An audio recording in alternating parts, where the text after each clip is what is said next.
Fala pessoal, beleza? Tranquilidade total, professor Marcel aqui na área, para trazer aqui um conteúdo relacionado à parte de estudos de matemática e física aplicados à mecânica.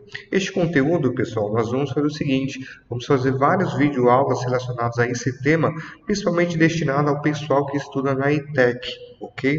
Então, vai auxiliar e vai trazer uma revisão geral daqueles que têm dificuldade nessa matéria tão interessante que é a mecânica e principalmente a parte de matemática. Beleza? Então vamos iniciar a nossa primeira aula relacionada ao tema de matemática, ok?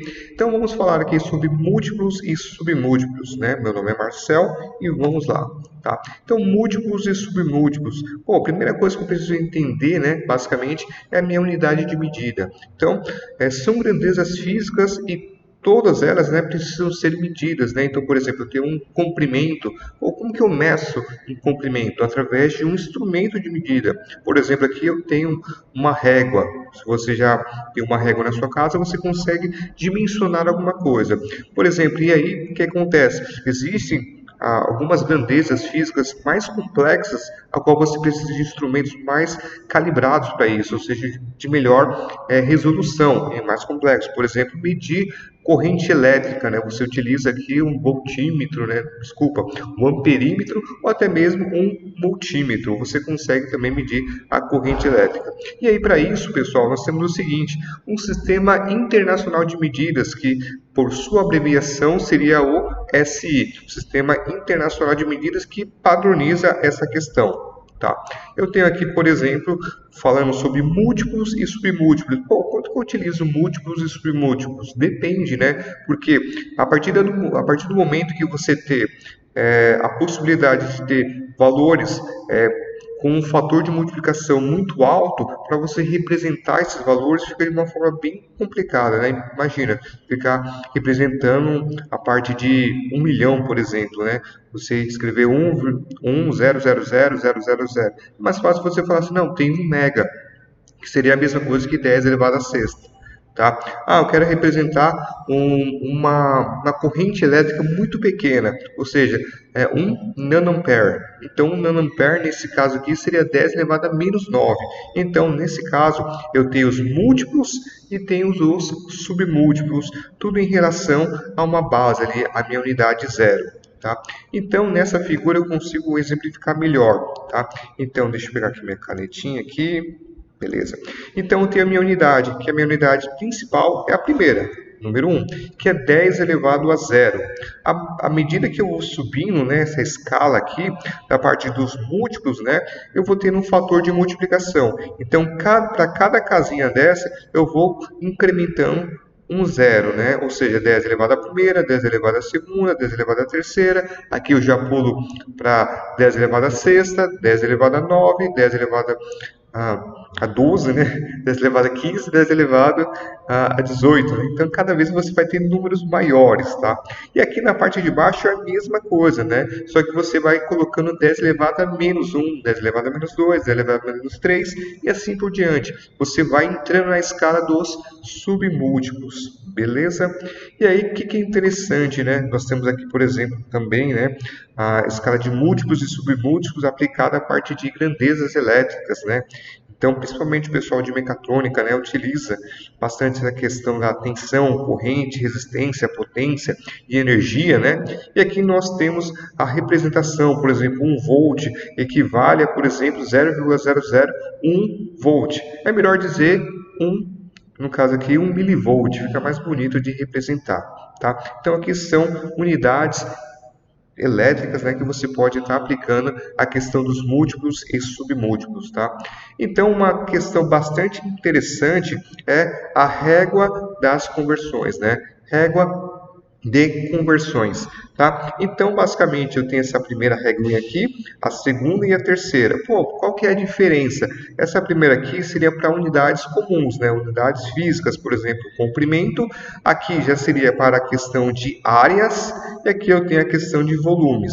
Pô, o princípio é o mesmo, porém, de forma que você estiver trabalhando, né, você vai verificar qual é o modelo que você vai utilizar. Se é para áreas, ou se é para volume, ou se é para unidades simples, simples, né? Então, por exemplo, eu tenho 1 metro, vou converter para milímetro. Então, eu tenho basicamente 3 casinhas, né, até chegar à casa do milímetro. E aí tem uma regrinha básica. Eu estou aqui em metro, eu vou descer para os meus submúltiplos, né? Eu vou multiplicar por 10. Então, por exemplo, 1 metro, para eu poder chegar aqui em milímetro, eu vou andar 3 casas, ou seja, eu vou multiplicar vezes 10 a terceira. Então, eu vou ter 1 metro correspondendo a milímetros, vai ser basicamente 1000 milímetros. Bom, eu vou fazer a mesma coisa aqui, né, no processo contrário. Então, eu tenho 1000 milímetros e vou converter para metros. Então, você vai fazer o processo da divisão. E aí, geralmente, eu até explico para os meus alunos que você vai andar com a vírgula, né, tanto para a esquerda quanto para a direita. Se eu estou aqui, né, em metros e vou descer para milímetros, a minha vírgula vai andar para a direita. Se eu estou em milímetros e vou andar para metros, minha vírgula vai andar para a esquerda. Então, se eu tenho 1000 milímetros, a minha vírgula vai andando para a esquerda até chegar a 1. Ou seja, 1 metro corresponde a 1000 milímetros. E 1000 milímetros corresponde a 1 metro. A única diferença quando nós encaramos na parte de área, ou até mesmo a parte aqui de volume, né? Que você, ao invés de você andar, por exemplo, de metros para milímetros, né? Vai ser basicamente 3 casas, você vai elevar essas 3 casas ao quadrado. Ou seja, vai ser 3 elevado ao quadrado. Então, 3 vezes 2, 6. Então, se eu tenho aqui metro para chegar em milímetro, eu vou andar 6 casas. Eu faço a mesma coisa também para a parte de volume. Metro cúbico, vou andar para milímetro cúbico. Então, vou dar 3 casas, porém está elevado ao cubo. 3 vezes 3, 9. Então, ao total, vou andar 9 casinhas. Beleza? Então, vamos para um exercício bem tranquilo que nós fizemos em sala de aula.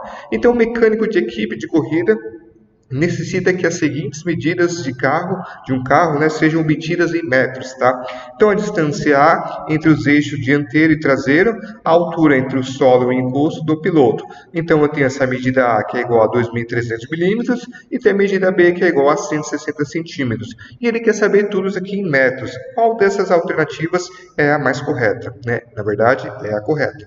Então, aqui eu tenho 2.300, eu volto para cá, eu estou aqui em milímetro, então basicamente, para chegar em metros, eu vou basicamente andar 3 casinhas, tá? Então, eu tenho aqui, ó, 1, 2, 3, coloca a minha vírgula aqui, deixa eu até pegar minha canetinha aqui, então eu vou andar, minha vírgula está aqui, né?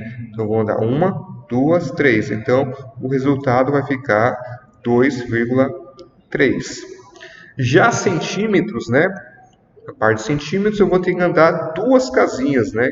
Então a minha vírgula vai andar da direita para a esquerda. Então, mesmo procedimento, né? Então vou andar 1, 2. Então vai ser, minha vírgula está aqui, né? Vou vir para até aqui, vou andar 2 casinhas. Então vai ficar 1,6. Beleza? Então a minha alternativa é a B. Beleza? Próximo.